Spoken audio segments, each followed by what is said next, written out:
Human behavior is the most amazingly flexible behavior of any animal species. Hi, I'm Nick Gillespie for Reason TV, and today we're talking with John Tooby and Leda Cosmides of UC Santa Barbara. Thanks for talking to us.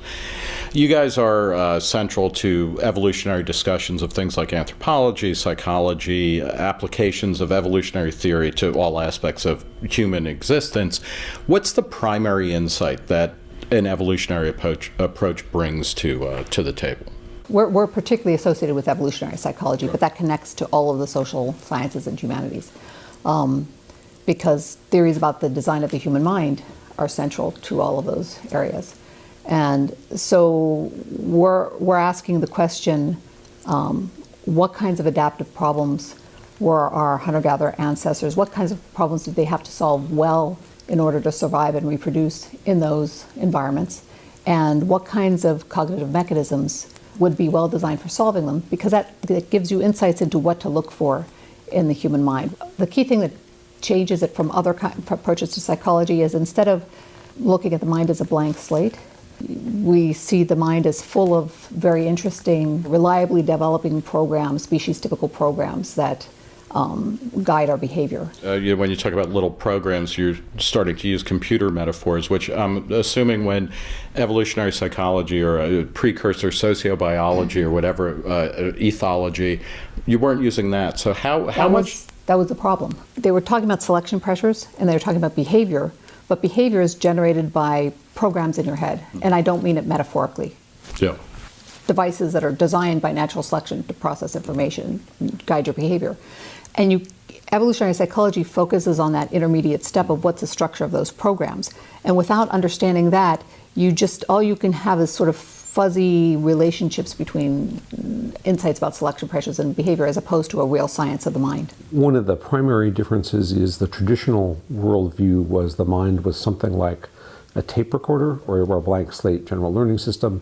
And the model of human nature was we're just a passive receptacle, and culture and our environment is downloaded into us without the mechanisms of the mind inscribing a particular content of their own. So, I mean, this just like a video camera doesn't inscribe, it just reports what's out in the So, world. I mean, this is kind of following up on a critique of pure reason, that there are pre-existing structures or strictures on how we process information, what information we see, and then how we respond to it. That's exactly right. But can I just say, I wouldn't call them strictures, right? Because that presumes that a blank slate mind could learn anything, and it's actually not computationally possible for a mind that was completely domain general, that operated uniformly in all context, to learn anything that's useful. And so I think of these programs as enabling learning. Mm-hmm. They enable culture. So in sociobiology, the book by E.O. Wilson is one of the watershed beginnings of this kind of broad area of analysis. Since then and now, while evolutionary psychology and evolutionary approaches to all sorts of things are still contested, but they're much more accepted, much more widespread. What explains that?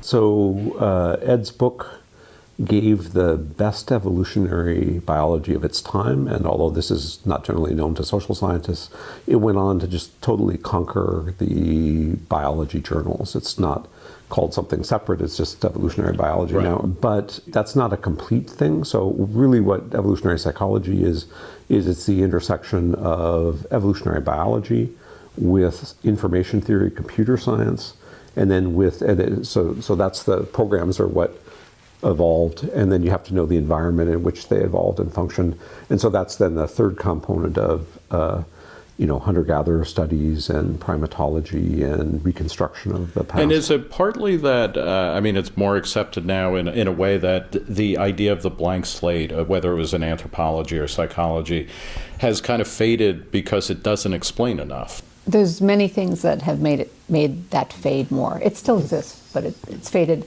Some has been because of research and theory in evolutionary psychology, some because of cognitive neuroscience. In cognitive neuroscience, it's becoming clearer and clearer that many mechanisms are domain specialized for particular kinds of problems. There's also been, we had to do a lot of debugging of misconceptions.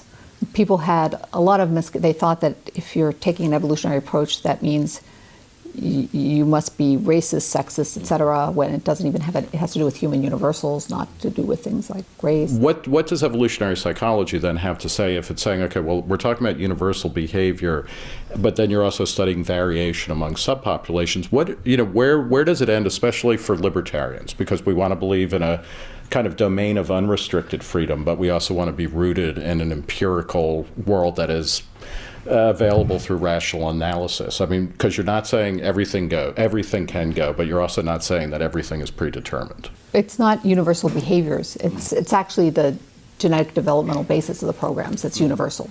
And that's one of the key things, because the whole point of having a brain is to make your behavior dependent on information from your environment. So you expect there to be varying behavior depending on the environments that you're encountering. And you can't know in advance what's inevitable and what's not inevitable socially until you know something about the design of these mechanisms. Just like being nearsighted doesn't mean you can't see. There's glasses, contact lenses, there's laser surgery. Why is that true? Because people bothered to figure out how the eye works. Mm-hmm. If you understand how a mechanism works, you know how to intervene in some way. I mean, it's very important what Leda just said, that human behavior is the most amazingly flexible behavior of any animal species, right? And we don't know of some intrinsic limits about what could be potentially expressed by people in various environments or different ways of interacting. But you can't unlock these potentialities unless you understand the circuit logic or the code of the programs in the head. So, for example, people tend to automatically categorize people on the basis of race, and they found they couldn't get people to stop doing it. And it turns out that from an evolutionary perspective, it would be very unlikely you'd have a program whose function was to detect race, because you never would have run into ancestrally somebody from a different race. So it had to be that the program's function was different, okay? And we hypothesized that the program's function was to detect coalitions. And therefore, in the modern world, certain kinds of input of alliance and so on then made race, as opposed to any of the thousands of other dimensions of human variation, a kind of cue to who would likely ally with who. And so we created experiments in which race no longer predicted coalition.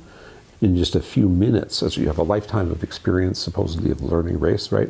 But people stopped categorizing by race in their memory systems in their sort of implicit ways. And that was, if you find the right aspect, what is the feature of the program, then you can start to make much more deliberate, active progress towards whatever your social goals have to be. How do you know when differences are big and really matter, say, and when they're trivial? So, like, is hair color, we would say, is trivial. I mean, it has meaning, but compared to gender, and not even gender, but physical differences among the sexes or between the sexes.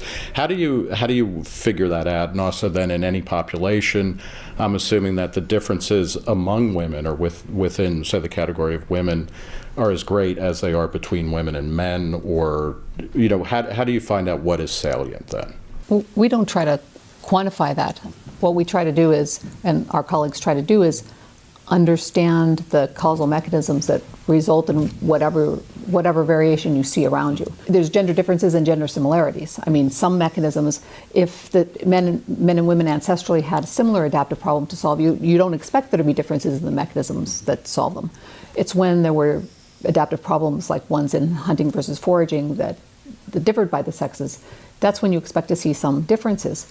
But you need to know the structure of the mechanism involved. So colleagues of ours, there had been 100 years of theory-free research looking at spatial cognition in humans, and people kept finding a male advantage on certain kinds of spatial cognition. Some of our colleagues thought, well, what would you need, what kind of spatial cognition would you need to be a good gatherer?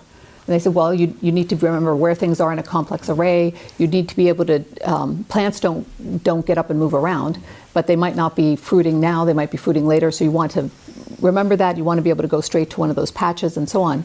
And through a series of experiments, right from the beginning, they found the first female advantage that any psychologist had found in spatial cognition.